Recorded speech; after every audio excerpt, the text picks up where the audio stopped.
gang, I'm JP and welcome back to Talking The Orville on Egotastic FunTime. Today we're gonna have a great time talking about the game-changing Season 2 finale where everything we thought we knew about the world of the Orville has been turned upside down in a mirror universe where the fate of all sentient life in the galaxy is at risk of complete annihilation, all because Ed and Kelly never got together. With the Kalon hot on their trail, alternate timeline versions of the Orville crew who haven't necessarily all met each other yet must follow past Kelly on a possible suicide mission to restore the timeline and save all of humanity from the disastrous consequences of turning a nice guy down for a second date. It's an adventure unlike any other with twists, turns, the return of an old friend, explosions of fire and ice, and the fate of the universe at stake in the Orville Season 2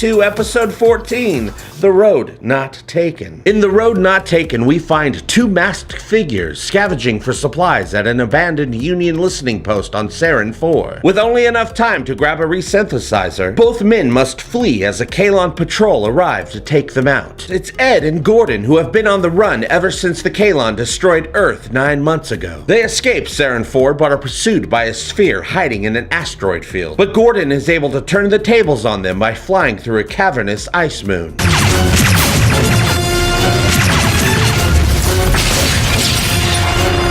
Okay, go, go, go! Alive for now, but not sure where to find safety, Gordon and Ed fire up their newly found resynthesizer, finally allowing them for the first time in a long time to eat real food. One Twinkie. Really? I wanted a Twinkie. You want half? Yes, I want half. Suddenly, their shuttle gets caught in the tractor beam of a scavenger ship that drags them in. Ed and Gordon, ready for a fight, get boarded by the scavenger ship's crew. And it actually turns out to be Kelly, Claire, John, and Tala. Ed recognizes Kelly as the girl who broke his heart 7 years ago. Kelly lets them know that the starship Orville, the vessel that the Kalon used to invade Earth 9 months ago, is a ship he was supposed to be the captain of, with her as his second in command. And everyone at the table were his crew. That this is an alternate timeline she created when she decided to end their relationship, and that the Kalon were supposed to be defeated because he was the captain of the Orville. Because I was captain. Yes. I had to swim with my shirt on until I was 20. Just listen. Claire explains that the reason the memory wipe didn't work is because Kelly's brain has a beta-scroatase protein deficiency. If they're able to travel back in time using the Aronov device, inject past Kelly with the protein, and perform the memory wipe again, the timeline should be restored. Only problem is they don't have access to the protein. But John says he knows where they can get some protein. No, not like that, you perverts. The reunited Orville crew arrive to get the protein from the resistance leader at a rebel base on planet Endor, who also turns out to be an old friend. You probably wouldn't believe me if I told you. I've already learned not to believe anything you say, but try me. Wait a minute, did John and Alara have a thing in the alternate timeline? What? John, you dog, you. Just as Alara gives Claire the pickle juice protein needed for the memory wipe, the Kalon begin attacking the base. The rebels provide cover to give Ed and the crew time to escape and end up exploding their own base to keep it out of Kalon hands. Oh my god, Alara, no! The Kalon make chase and the Orville crew must hide in the gravity well of a black hole to evade their pursuers. This deep inside the gravity well of a black hole, time moves more slowly for us than it does for them. For every second we're in here, a couple of hours pass out there. Once free, they set a course for Earth because they need the Aronov device in order to travel back in time to perform the wipe. And they believe the Orville is currently intact at the bottom of the Pacific Ocean. In orbit, they're met by the lifeless corpse they once called home. Earth has been completely destroyed, you guys. We're not in Kansas anymore because there is no Kansas anymore. Well, that's not so bad, I guess. No longer safe aboard the freighter, the entire crew, including Ty and Marcus, head down in a shuttle to try and find the Orville submerged at the bottom of the Marianas Trench. Once aboard the heavily damaged ship, they come across Lieutenant Commander Bordas, who has been living alone for the last 9 months, surviving off emergency rations, the hope of seeing his family again, and I assume by also getting daily injections at his holographic sex lagoons. You have had enough injections. Having been brought up to speed, Bordas gives command over to Ed and Kelly, and the crew work together to set the Orville free from its watery grave. Oh wait, sorry you guys, that's the Meg. Oh my god, look at that shark.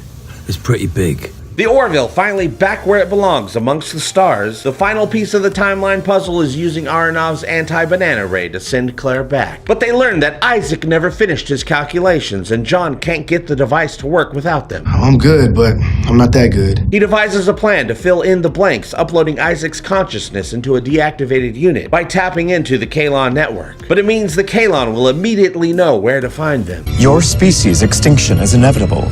It would be far more efficient to surrender. Not today, my man. John is able to get the Aronov device working, but they'll need to park the ship and divert all power from the quantum engines to it. With all power being diverted to the time device, the crew put their lives on the line to save the galaxy from annihilation. With a flash of bright white, Claire is successfully transported, and the alternate timeline versions of the Orville crew are all safe. Oh no! I mean, they're dead. They're all dead. It's 7 years in the past, and Kelly is waking up the morning after her first date with Ed. She resynthesizes some coffee because the best part of waking up is reatomized Folgers in your cup. She disappears, no doubt being transported tomorrow and tomorrow and tomorrow to the future. She soon reappears on her kitchen floor after being sent back to restore the timeline. Well, we all know the memory wipe didn't work. You're not fooling anybody, Kelly. Just then, alternate Claire appears, injects Kelly with the Mocklin nicotine addiction serum, some pickle juice courtesy of Alara, and reperforms the mind wipe before vanishing to oblivion. Kelly is then awoken by Ed, who's calling to ask her out on a second date, and she says, I love it. Huzzah! The timeline is saved, JP! yeah, I know, Anger Nerd Troll, where have you been? Oh, I've just been around doing stuff. You know how I do. Cool, bud. See you later. Bye! Meanwhile, Ed is still trying to learn what is Kiss. What's a little kiss or two? A wee little kiss among friends. Is this like one of those crack house ships I've been hearing about? Oh, wow, you guys, the Orville Season 8 finale was incredible. I can't believe Gordon and Kelly's baby turned out to be a krill in disguise, but I wasn't surprised at all that Isaac's new nipple blasters ended up taking down Mirror Universe Admiral Halsey. I mean, they set that up back in Season 5. Hey, what's going on? Who are you? I'm JP from 7 years in the future. I needed some space, so I thought I'd come back here and record my Orville review. Oh, no, not this time-traveling nonsense again. Get out of here, future JP. Oh, excuse me, past JP. Fine, have it your way, dude. I'll just be on my way, even though something does need to be done about your kids, jerk. Wait a minute. What's wrong with my kids? They don't watch the Orville. What? That's impossible. Hey, wait up. We gotta go kill my future kids. Come on, we'll kill them good. Yay. The Road Not Taken was an incredible finale. By far my favorite episode to date. That is, until Season 3, Episode 1 airs. That's gonna be my new favorite episode. The Season 2 finale had it all. Explosions, pew-pews, evil robots, ice moons, black holes, time travel, more explosions, more pew-pews, asteroid belts, underwater adventure, cleavage, an alternate reality, and the universe's gift to all mankind, the Twinkie. Oh my God. Oh God. My God. It's so good. This is unbelievable. That is so good. There's something we've all been wondering about since Season 1 of the Orville, and the finale gave it to us. The Road Not Taken, if you think about it, is a mirror universe episode. This is another plane of existence showing us what the universe would be like if Ed and Kelly never got together. And I'm guessing we can all agree that the Ed and Kelly together world is the world we'd all prefer to live in. Though I ain't gonna lie, I found myself wanting to explore this alternate timeline universe further and wouldn't mind it if they made a spin-off series that takes place in that world. Ed and Kelly together means we get to live in a utopian vision of the future that carries the torch, first ignited by Gene Roddenberry oh so many years ago. Ed plus Kelly equals Star Trek. Ed minus Kelly equals a dystopian future with all sentient life in the galaxy on the run, trying to stay alive, rebelling against their new Kaylon overlords who want nothing more than to destroy them. Basically Battlestar Galactica. But this Kelly universe paid tribute to so many great sci-fi series besides BSG. At first glance, the crew in their rebel brown coats reminded me a lot of Firefly. We all know about Seth Trek. Well, The Road Not Taken introduces us to Seth Wars, with planet Hoth being represented, a rebel base on Endor. We visit the Gungans of Naboo. Is that the cockpit of the Millennium Falcon? Dogfights in an asteroid field? Yaphet answering the door like he works at Jabba's palace? The list goes on and on. The regular Orville timeline is an homage to Star Trek. We all know that. While the Kelly universe is an homage to alternate forms of science fiction that normally wouldn't work for this show. And that's awesome because they were able to prove that this show is able to handle all forms of science fiction really damn well. The series has been wanting to do a time travel episode for a long time now, but the problem they kept coming up against is that it's almost impossible to come up with a time travel storyline that hasn't been done by some other series or movie before. I'm glad they waited though, because seeing how all the events of the past 2 seasons affect the universe if they never happened or happened differently felt pretty groundbreaking for a TV series. What's even cooler is the fact that the whole Kelly learning about her future and making changes to the timeline to try and prevent herself from making the mistakes of her future self, to not make terrible life decisions, to not get married, was all foretold in the pilot episode of the series, Old Wounds. Like, could somebody use it to go backward in time and tell their younger self not to make a terrible life decision? Hey, will you get a rest for like 5 minutes? No, I didn't mean that. I know what you meant. No, I just meant like tell yourself not to break your leg in that fall, or don't eat too many carbs, or don't get married. But is that how it works? Basically, I kind of consider Tomorrow and Tomorrow and Tomorrow to be the sequel to Old Wounds, while The Road Not Taken is almost like a sequel to Identity, except the Kaylon won the battle for Earth. Even though I'm Team Tala all the way because she actually serves on the ship, and she's awesome, it was really nice having Halston Sage return as Alara Katan. I'm guessing that in this timeline, she still ended up leaving the Orville due to her gravity issues and got replaced by Tala because Tala said that she served on the Orville under Captain Griffith. I'm also assuming that Alara decided to come out of retirement to lead a resistance cell because of her superior strength, military training, and the fact that she had a connection to the Orville that was used to invade Earth. And it's obvious that her and John were in some sort of relationship by the way they were talking to each other, and John seems to be the one who did the dumping. Not cool, dude. Unless you left Alara for Ensign Turco, then I understand. And it's nice to know that even in this alternate timeline, Alara was also able to overcome her fear of fire. Oh my god, Alara, no! This episode went way over budget, and it's obvious why. Just look at all the locations, the digital worlds created, the effects. They had to build all new sets for that freighter ship. The time dilation of the Kaylon searching for them in fast motion while they sat inside the gravity well of the black hole wasn't cheap to pull off. Because in this timeline, not everyone has met everyone yet, this finale almost had the exciting feel of a first episode. It's an all-new origin story. They all are just meeting each other. Ed gets to sit in the captain's chair for the first time all over again. We also got to hear something I don't think we've heard at all this season. Tala, you want to open this jar of pickles?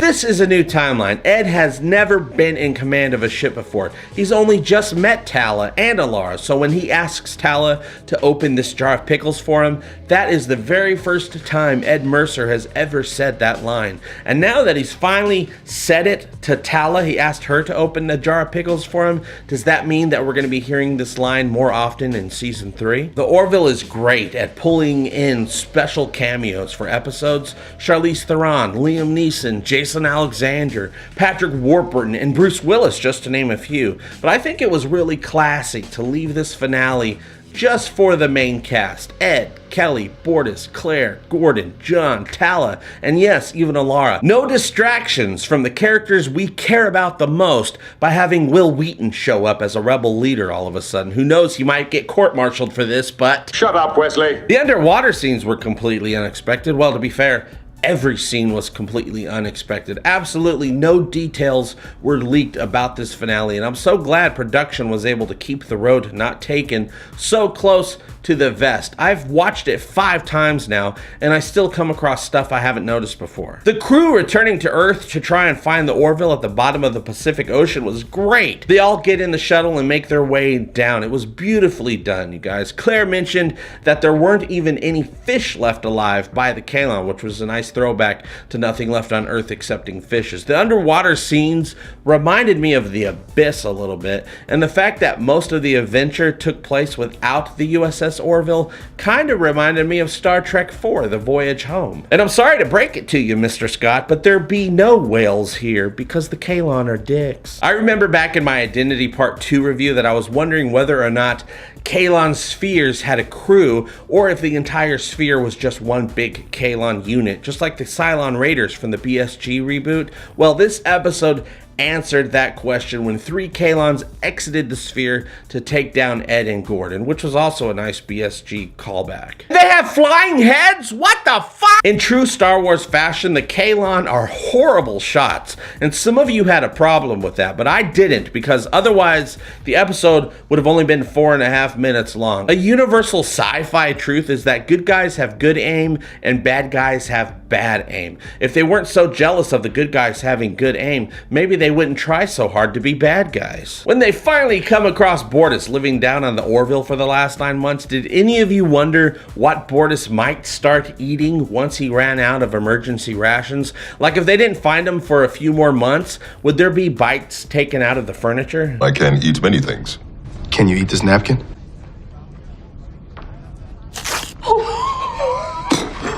Hang on. I adored that this finale episode brought us right back to our first adventure with the Orville and the anti-banana ray, Dr. Aronov's temporal device, or whatever you want to call it. As I've said before, and I'll say it again, I've always been a sucker for time travel stories. When we were first introduced to the device, it would simply just accelerate time inside a quantum bubble, simply. But now the device is a legit time machine, and now that the timeline has been restored, well, we're left to assume it's been restored. Won't Isaac in the regular timeline still be working with the device? I mean, the crew will remember sending Pass Kelly back to her own time. They know the device works. So what precautions do you think they're going to take to make sure something like this doesn't happen again next season? One complaint I guess I could have with the finale, besides the fact that we need more episodes of the Orville, damn it, is I would have really preferred that after Kelly agrees to go on a second date with Ed, that we then push forward in time and see the crew back on the ship, everything back to normal, and they're about to set course for another adventure. Ed is beaming out that huge fanboy grin of his, and he says, "Engage quantum drive," and they shoot off into space. The end. We can assume that that's what happened, but we didn't get to see it. To me, this is the Orville's way of having a tiny bit of a cliffhanger ending. We didn't get to see the crew at the end of the finale, just Kelly happy she's gonna see Ed again for a second date. But I want to be happy to see Ed again, and the rest of the crew, you guys. The Road Not Taken was written by David A. Goodman, directed by Gary Rake, and the music was composed by Joel McNeely. The theme music by Bruce Broughton was removed due to time constraints. Digital effects supervisor Brandon Fayette created Kelly's scavenger ship, and it's reminiscent of the Horbalak ship from New Dimensions. The finale episode was locked on March 2nd, 2019, but it was still having the finishing touches put on it almost up to its air date. When Claire disappeared from the timeline, it was consistent with Priya Lavask's disappearance in Season 1, Episode 5. The planet Saren 4 in reality should be located in a binary star system called Saren in the Hercules constellation. It can be seen with the naked eye and is about 75 light years from Earth. The Saren 4 scenes were shot at Hemlock Ridge on Mammoth Mountain in California. The Forest Planet, where Alar's rebel base was located, was filmed at Griffith Park in Los Angeles. Captain Griffith, the alternate timeline captain of the Orville, might be paying tribute to Griffith Park, but more than likely is a nod to co-executive producer Howard Griffith, pictured here at the Saren 4 Union listening station. This concludes another amazing season of the Orville. I love this show so much because it brings me back to a past version of myself who had hope for the future and was always enthralled with science fiction television that showed me a brighter path in the form of a utopian world where the betterment of humankind is what drives people forward, to seek out new new life and new civilizations and boldly go where no Gilliac trash have gone before. The Orville has brought all of us together in a very special, not weird at all kind of way, and I'm grateful every day to the cast and crew for making a difference in my life with a TV show of all things. I'm still trying to figure out what to make of the way the finale left us though. My mind is spinning because hypothetically, if, for instance, the show isn't renewed for a third season, that means the series could have ended with the crew setting off on another adventure. But since they didn't do that, that didn't happen, we're left only to assume everything worked out. If the show isn't renewed, that means that the series has ended in a causality loop. Let me explain. The series starts off with old wounds and then leads up to past Kelly being brought aboard and then sent back, but she then changes the timeline and the alternate versions of the crew have to find a way to go back in time to make sure the memory wipe works so that the timeline is then restored and Kelly says yes to the second date, which then leads to her becoming her future self in Tomorrow and Tomorrow and Tomorrow, where past Kelly shows up and they have to wipe her memory again and send her back again, but the memory wipe doesn't work again, and then the alternate timeline is created again, and it just goes on and on and on like that in an endless loop. It's the Kelly paradox. But nah, didn't you guys listen to Future JP? There's gonna be at least 8 seasons of the Orville to enjoy in the future. And I also get to be a dad. I have 3 kids in the future, you guys. Well, I had 3 kids in the future before I figured out that coexistence is impossible. Time travel, am I right? Okay, that's it. That's all I wanted to talk about today, and I talked about it. How about you? I want to know every single thought you had while watching the Orville Season 2 finale. Are you excited for Season 3? Because you know I am. What are you gonna miss the most as we wait for more Orville to head our way, assuming it ever does? I can tell you that a new season, if we get one, probably won't arrive until sometime in 2020. What are your predictions? You can let me know what you think by joining the conversation below. Thank you so much for liking, sharing, supporting, and taking this Talking the Orville journey with me. It has been the absolute biggest privilege of my life, and it's all thanks to you. And you. And you. And I hope you'll all join me as we keep talking about the Orville until an all-new season arrives. I'll see you very soon, and as always, I hope all your times are egotastic fun times. Love you, bye-bye! Egotastic fun time, we're gonna have a great time. Egotastic fun time, give me all your money. Give him all your money. You will find it funny. Just give me money. I love money. Give me all your money. Give me all your money. Give me all your money. Give me all your money.